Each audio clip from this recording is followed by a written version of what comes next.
তানভীর আহমদ আপনি লিখেছেন, আমি একজন জেনারেল শিক্ষিত হাদিস পড়ে যতটুকু জানতে পেরেছি শুক্রবার রোজা রাখতে রাসূলুল্লাহ সাল্লাল্লাহু আলাইহি ওয়াসাল্লাম নিষেধ করেছেন। এটা কি ধরনের নিষেধ? এই নিষেধের ফলে আইয়ামে বীজের রোজা শুক্রবার রাখতে সমস্যা হবে কিনা? ভাই তানভীর, শুক্রবারে রোজা রাখতে নিষেধ করা হয়েছে মানে হলো শুধু শুক্রবারে, জুমার দিনকে রোজার জন্য ফজিলতপূর্ণ দিন মনে করে রোজা রাখা নিষিদ্ধ।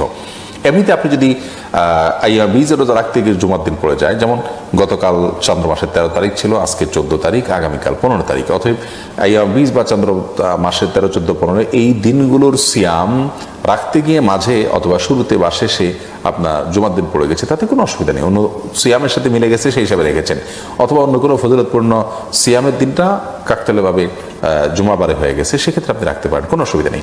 কিন্তু আপনি শুধু জুমার দিনটাকে আলাদা নফল সিয়ামের জন্য প্রতি সপ্তাহে জুমার দিন আপনি রাখেন, বা জুমার দিনটাকে নফল সিয়ামের জন্য আদর্শ দিন মনে করে রাখেন, তাহলে সেটা হাদিসে নিষিদ্ধ। এর কারণ হলো এটি সাপ্তাহিক ঈদের দিন, সাপ্তাহিক ঈদের দিনে আপনি সিয়াম পালন করাটা ঈদের যে আবেদন সেটার পরিপন্থী, এই কারণে মূলত নিষেধ করা হয়েছে। অতএব আইয়ামে বীজের রোজার মধ্যে যদি জুমার দিন পড়ে যায় সেটা নিষিদ্ধের আওতায় পড়বে না।